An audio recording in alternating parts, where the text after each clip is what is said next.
welcome to Turn the Page, the official podcast of the Syosset Public Library.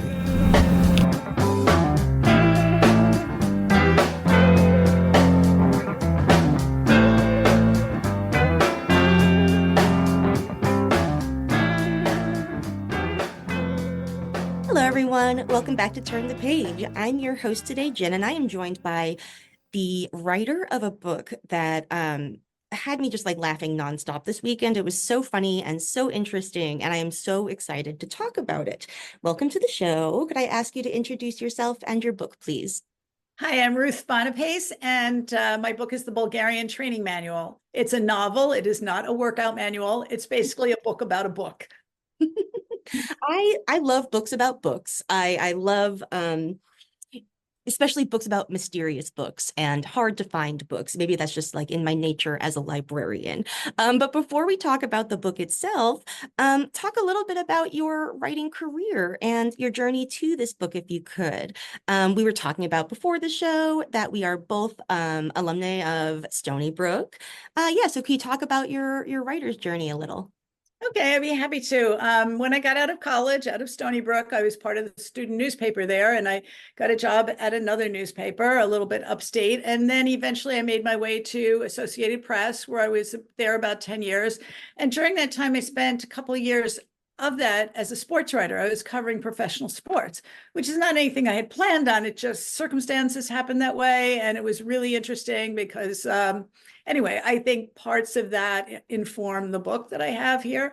And then, I went to work at a magazine as an editor, and I did freelancing, and so it's kind of traveled along. But then I decided to go back to school many years, like, let's see, probably about almost 30 years after I graduated from Stony Brook, and to get my master's in fine arts, because I'd been attempting to write a novel, and I wrote a draft. I didn't think it was that good. And so I just really wanted to like hone my chops on that writing form, because it's different. It's different when you're writing an essay or a newspaper article, but then you're writing 300 pages. So I decided to go for it, and it was great. I took like 2 courses a semester. I took forever to finish, which was fine with me because I was working on my book at the same time, and I made a lot of friends, and, here I am. And so finally, then the whole thing, I had to find a publisher, and that happened. And then you have to wait because it's on the schedule. And finally, it's like, I can't believe it. It's in bookstores, so. Nice. Yeah, I love that. And, I love the voice of your writing in this. And I think that your sports background, how you said that you think it has an influence on your writing, I absolutely see with Tina. Tina is an amazing character. I love her voice so much, and her perspective and her outlook. Could you talk a little bit about developing her voice and her, her point of view, her perspective? I saw a description of her or the book as Barbie on acid, and I'm like, yeah, that that makes sense.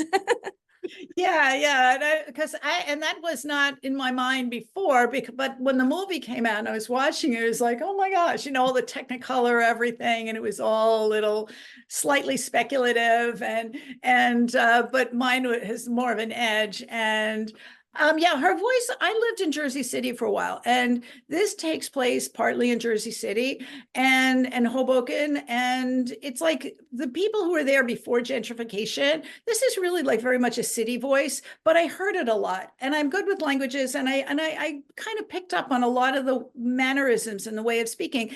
And it's also a voice that I've heard a lot on Long Island. My parents were very blue collar, and, I would say Long Island. I mean, I was right in there up until, I guess, went to college and so on. But I knew the voice. I've heard it all my life. And so I wanted that kind of slightly bad girl voice, like the person my mom might not wanted me to hang around with in high school, So, and it was not that easy, because even though I knew the voice inside, every now and then I'd start writing a section, and it wouldn't sound quite like Tina. It would sound more like me. And I'd be like, whoa, so I'd have to put it away and then come back, a few days, a week later, maybe, and kind of have that adrenaline and be able to kind of conjure that voice. So it's internal, but it's not my everyday way of speaking. And so I'd have to like really kind of not getting like esoteric about it, but like channeling the voice, like really like nailing it. So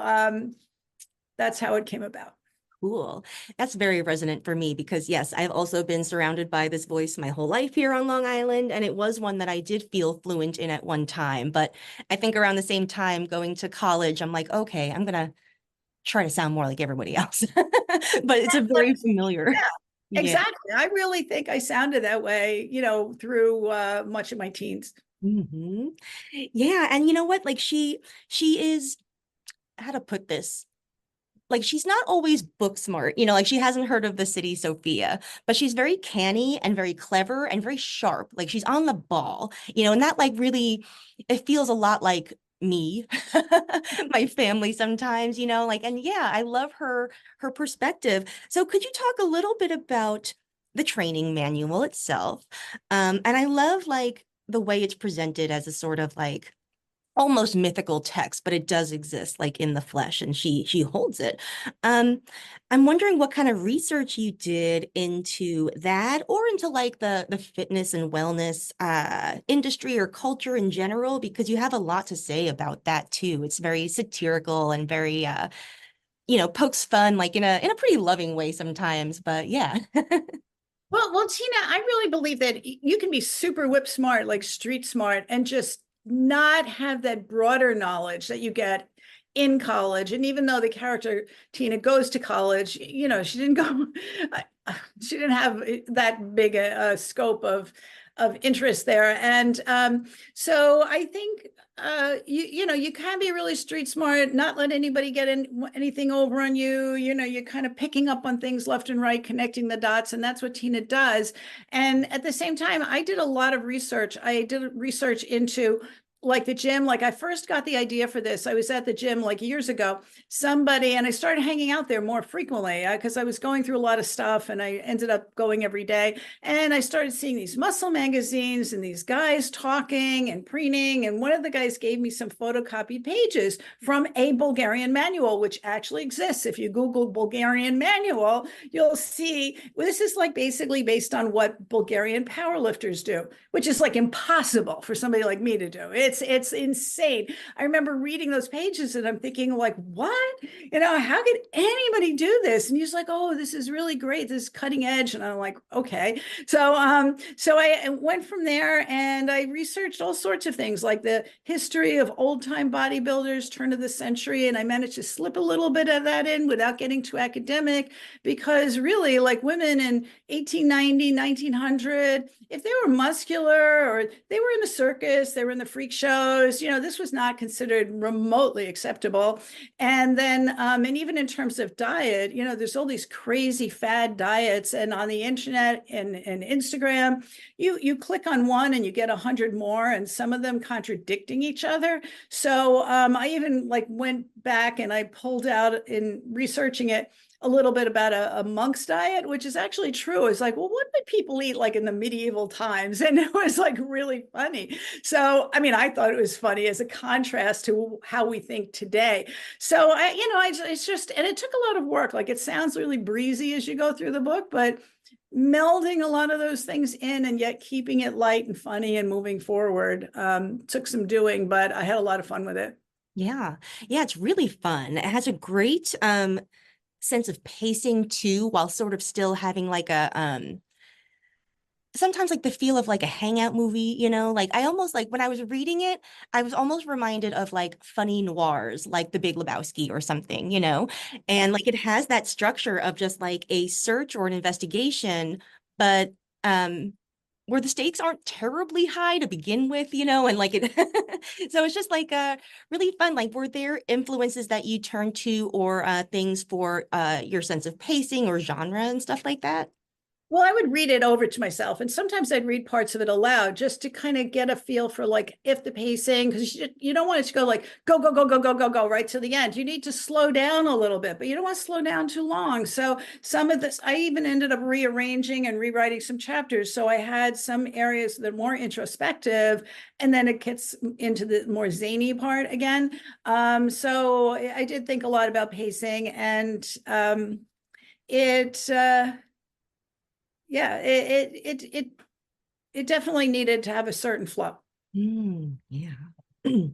I really love also the I think this is part of what I was just talking about. It also has like um psychedelic road trip vibes, like Magical Mystery Tour or something like that, where you have a bunch of not even a bunch, but you just have like a character with a really unique voice wandering around, encountering some truly bizarre episodic type scenarios. And also Fear and Loathing, like Hunter S. Thompson too, like all these sort of really interesting tonal influences. I would love for you to talk about a little bit. Well, first off, having just talked about psychedelics, the cover. The cover is absolutely gorgeous. And I'm curious, like, what is that process like? Were you involved at all in choosing the cover? Or did you have any say in that part of it? Or Well, I didn't have that much. I had say in it, but I really the publisher asked for a cover for somebody, for one artist who gave a couple of like sketches, and one of them we weren't really crazy about any of them. So then he turned to an artist in Australia that had done some covers for them before and asked him what he could come up with. And then the next thing you know, we have this covered. It was like we wouldn't change a thing. It was like I went out of my mind. I loved it so much. He got it. He got it completely. Because if you look at the cover and read the book, that's the book. And so it really matches. And just one quick thing you mentioned about the story itself. It wasn't until I was about 2/3 of the way through, or maybe 3/4, I was getting close to the end, when I suddenly realized that what I was writing in a way was like a Wizard of Oz type fable, because and in the sense that Dorothy has all these grievances she's put upon. Oh, life is terrible, and she's all upset. Then all of a sudden, this like magic house, well, it's in a tornado, but magically she's taken off to Oz, and then meets people, has experiences, has trials and tribulations, and then at the end, when the scarecrow, Glinda says to her, "You didn't really need the ruby slippers, or the wizard. You could have done it by yourself all along." And then I think it was the scarecrow says, "Well, why didn't you tell her that?" After they've been attacked by monkeys and everything. So, and the Glyndis goes, "Because she wouldn't have believed me."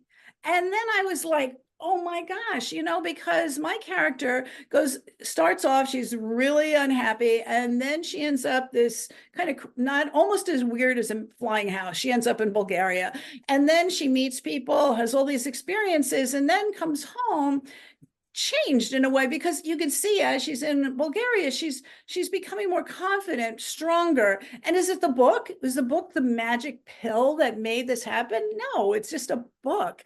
And but somehow, this transformation starts to take place because she believed it, like deep down. And so it's without being heavy-handed about it, it's also about personal transformation and all the kind of thoughts that go through our head. You can't, you can't, you can't. And on the other hand, it's like, well, maybe you can. that's a really great point, I think, too, because like, yeah, Oz is a story about growing up. And when you said that one line, like, you wouldn't have believed me, that's like the ultimate kind of parenting line, right? Like, you could warn your kids as much as you want about everything, but they still have to go through all the same nonsense you did. um, so, and like, this does function as a sort of like later in like a coming of age again, like the sort of the one that you do again after your adolescence. Yeah. Exactly. Um, I'd love to talk a little bit about some of the details that you include. She talks a lot about her past as well at certain times. And some of the cultural touchstones that she talks about were like, oh my gosh, is she exactly my age? Like there's a scene where she's talking about the Tamagotchi that she had. And I'm like, yep, yeah, she might be my age. Can you talk about constructing her past, and were you drawing on, yeah, like a particular set of references like from your own experience or those around you, or Well, that's true. Some of them were from my experiences, but I had to be really careful with it. I was very conscious of like, where am I setting this? Am I setting this in the 90s? Am I setting this now? And if I'm setting it now, like, why isn't she Googling and on her phone all the time? So that's why they're in the woods in the middle of nowhere in Bulgaria. They probably have no signal. And, but in terms of the cultural references, I've got references to the Beatles and Bruce Springsteen, things that I love, I grew up with, but younger people could too.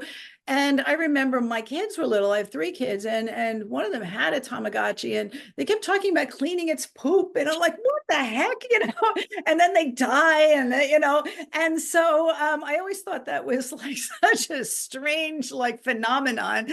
And so when I was trying to place her, and she's like supposed to be in her late 30s, and I like, well, what would she been into like as a kid or an adolescent? And then I started thinking, I was like, yep, and then I started picking and choosing from there. Yeah, so she's about my age. I turned 40 last year. So yeah, it is a very like, I didn't want to it's like a coming of age in your middle age type thing, which is very resonant, I feel like, with the last year or so for me too. So well, they're in their 30s, especially now, mid 30s, late 30s, are not married yet. It's like maybe haven't really firmly set up in their career or might be changing careers. It's different than it was like 30 or 40 years ago. Yeah. So, Yeah, I just loved reading this so much, and it's been really great to talk to you about it. So thank you so much for joining us. What are yeah. you working on? Or do you have anything in the works? I know sometimes it's hard to talk about like things that haven't been announced yet, but what's on your horizon? Well, there's nothing on the verge of being announced. I have some projects that are still in the messy stages. So we'll see like what, which ones make it to the finish line and what doesn't. Nice. Oh, well, good luck. I can't wait to see what's next. Thank you very much. No problem. Yes, thank you again for joining us, and thank you, listeners, for your listening. Please check out the Bulgarian Training Manual. I think you'll really love it. It just has one of the most unique voices that I have read in a book in a really long time, and it is so funny. And you do learn a lot about a really interesting subculture, like along the way. By the time that you hear this, it'll be out. So please go to your favorite independent bookstore or library, wherever you like to go for your books. All right, it is now time to close this chapter. Bye-bye. It's time to close this chapter of Turn the Page. Join us for the next episode.